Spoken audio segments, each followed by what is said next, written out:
ஆண்டவராகிய இயேசு கிறிஸ்துவின் நாமத்தினாலே தினம் ஒரு நற்செய்தி காணொளி காட்சிகளை காண்கிற யாவருக்கும் அன்பின் வாழ்த்துதலை சொல்லிக் கொள்கிறேன். கடந்த வாரம் இச்சையின் ஆவி முதலாம் பாகத்தை பார்க்காதவர்கள் பார்க்கும்படியை அன்பாய் கேட்கிறேன். இன்றைக்கு இரண்டாவது பாகம். நாம் எடுத்துக்கொண்ட வார்த்தை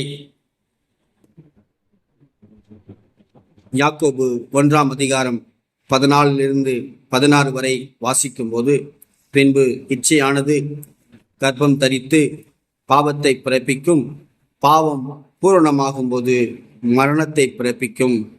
என் பிரியமான சகோதரரே, மோசம் போகாதிருங்கள். இங்கே சொல்லப்பட்டிருக்கிறது, இச்சை முதலாவது அது கர்ப்பம் தரிக்கும். அது கர்ப்பம் தரித்து அது பாவத்தை பெற்றெடுக்கிறதாக காணப்படுகிறது என்று சொல்லி இந்த வேதவசனம் சொல்லுகிறது. இந்த இச்சையின் ஆவிகள் பிடிக்கப்பட்டிருக்கிறவர்கள் இந்த செயலிலே அவர்கள் ஈடுபட்டு கொண்டிருப்பார்கள்.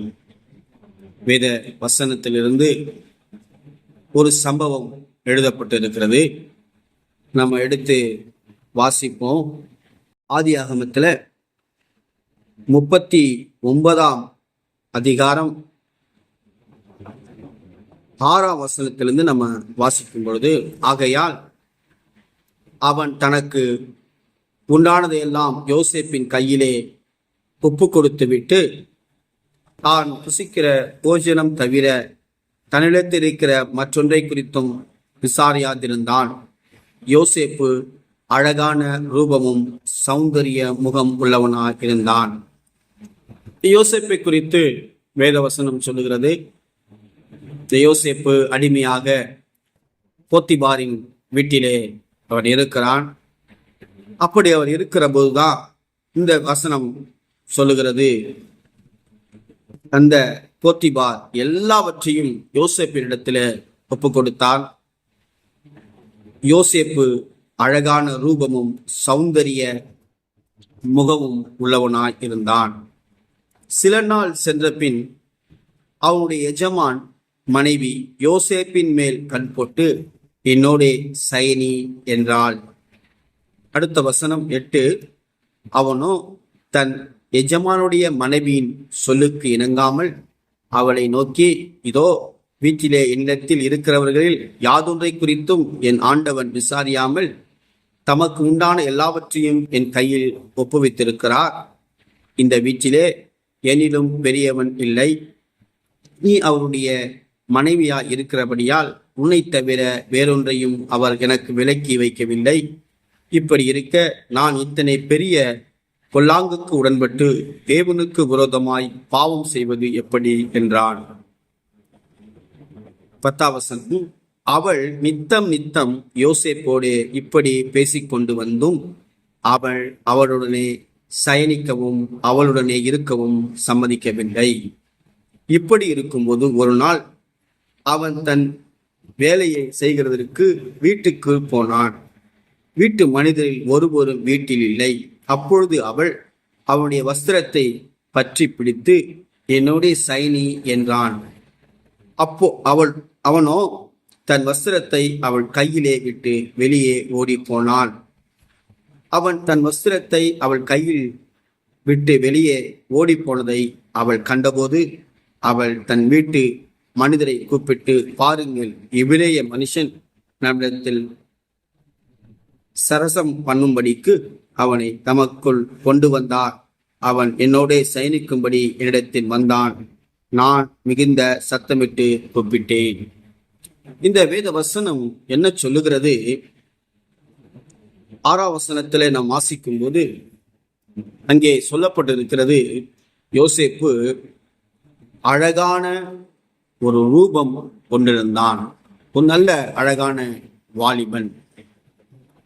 இந்த அழகான வாலிபனோ அல்லது பெண் பிள்ளைகளோ இருக்கும்போது இந்த இச்சையின் ஆவியினுடைய தூண்டுதல் அவர்களை பற்றி பிடிக்க காரணமாக இருக்கிறது. இரண்டாவதாக இங்கே சொல்லப்பட்டிருக்கு 7ஆம் வசனத்திலே, அந்த போர்த்திபாலுடைய மனைவி இச்சையின் ஆவியிலே அவர்கள் பிடிக்கப்பட்டிருந்த நிமித்தமாக யோசேப்பின் மேலே கண் வைத்து அவளோட சயனிக்க அவள் விரும்பினாள் என்று சொல்லி இங்கே சொல்லப்பட்டிருக்கிறது. இந்த போத்திபாவின் மனைவி ஒரு ராணி. நினைத்திருந்தால் என்னென்ன காரியங்களோ செய்திருக்கலாம். ஆனால் இச்சையின் ஆவியிலே பிடிக்கப்பட்டது நிமித்தமாக இந்த போத்திபானுடைய மனைவி யோசேப்போடு சயனிக்க வேண்டும் என்று சொல்லி அவள் விரும்பினாள். அடுத்து 9ஆம் வசனம் சொல்லுகிறது, யோசேப்பு சொல்லுகிறார், நான் இத்தனை பெரிய பொல்லாங்குக்கு உடன்பட்டு தேவனுக்கு விரோதமாக பாவம் செய்வது எப்படி? யோசேப்புக்கு ஒரு தெய்வ பயம் இருந்தது. இந்த மகா பெரிய பாவத்தை நான் எப்படி செய்வது என்று சொல்லி சொல்லுகிறதை இங்கே பார்க்க முடிந்தது. அடுத்து 10ஆம் வசனத்தில் நாம் பார்க்கும்போது, அவள் நித்தம் யோசேப்போடு இப்படி பேசிக்கொண்டு வந்தாள்.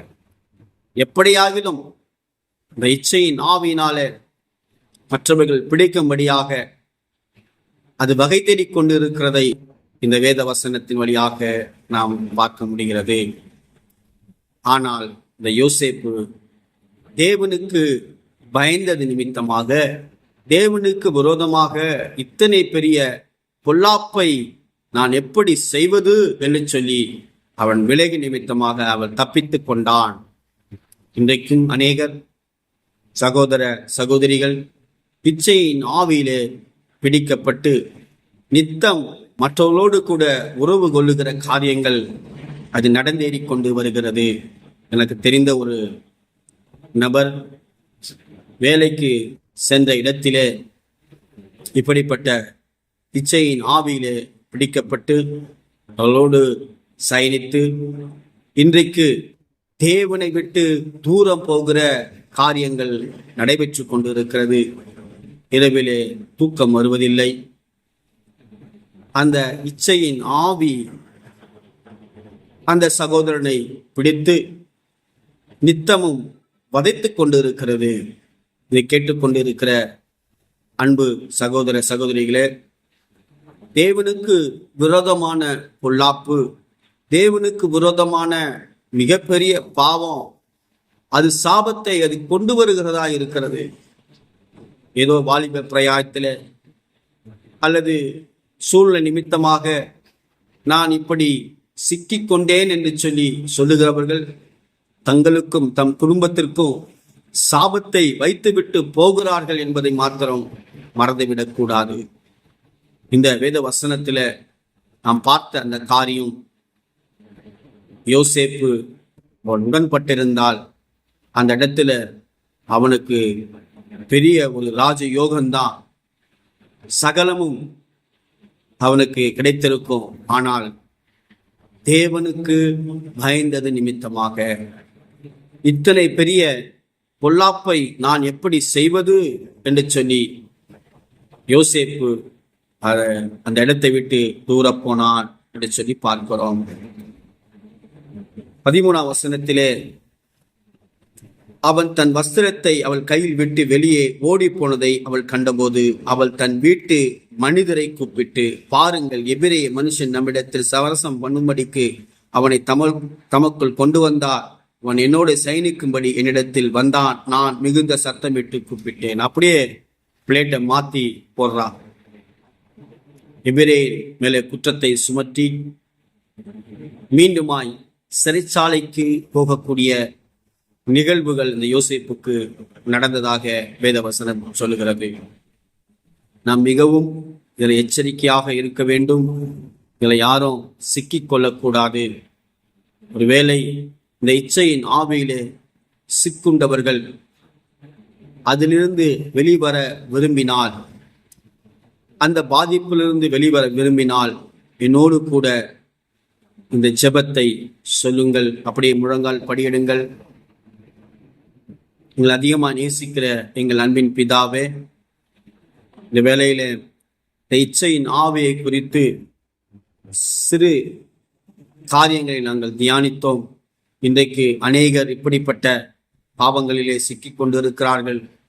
அதிலிருந்து வெளிவர முடியவில்லையே என்று சொல்லி ஏங்கிக் கொண்டிருக்கிற இந்த நேரத்தில் உம்முடைய விடுவிப்பை, விடுதலையை நாங்கள் விரும்புகிறோம் அப்பா. முதலாவதாக இந்த இச்சையின் ஆவியிலே பிடிக்கப்பட்டவர்கள் யார் மூலமாவது யாரோ ஒருவர் அதற்கு தூண்டுதலாக காரண கர்த்தாவாக இருப்பார்கள். முதலாவது அந்த நபரை மன்னிக்கும்படியாக செபியுங்கள்.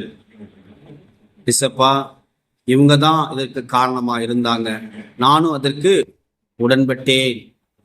இந்த குற்றத்திற்காக, இந்த குற்றத்தின் தண்டனைக்காக நான் மனஸ்தாபப்படுகிறேன். இந்த குற்றத்தை செய்ய தூண்டிய நபரை முதலாவது நான் மன்னிக்கிறேன் ஆண்டவரே என்று சொல்லுங்க.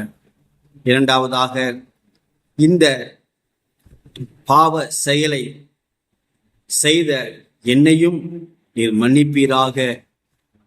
மன்னித்து என்னை ஏற்றுக்கொள்ளும்படியாய் செபிக்கிறேன் ஆண்டவரே. இரத்தத்தால் என்னை கழுவும், என்னை சுத்திகரியும்.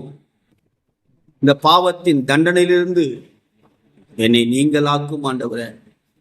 மூன்றாவதாக, எனக்கும் இந்த குற்றத்தை என்னோடு சேர்ந்து செய்தவர்களையும் உள்ள ஆத்தும பிணைப்பை இயேசுவின் நாமத்துல துண்டிக்கிறேன் என்று சொல்லுங்க. நான்காவதாக, எனக்கும் இந்த இச்சையின் ஆவிக்கும் இனி எந்த தொடர்பும் இல்லை, எந்த பந்தமும் இல்லை. நான் இயேசுவின் நாமத்துல என் பாவத்தை அறிக்கையிட்டேன், நான் அதை விட்டு விடுகிறேன்.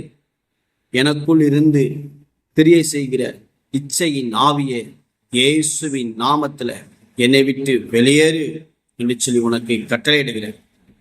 இயேசுவின் நாமத்துல என்னை விட்டு வெளியே போ என்று சொல்லி உனக்கு கட்டளையிடுகிறேன். வெளியேறின ஆவிகளுக்கு என்னை மீண்டும் தாக்காத பண்ணும் இயேசுவின் இரத்தத்தினாலும் இயேசுவின் வார்த்தையினாலும் வெளியணிக்கிறேன்.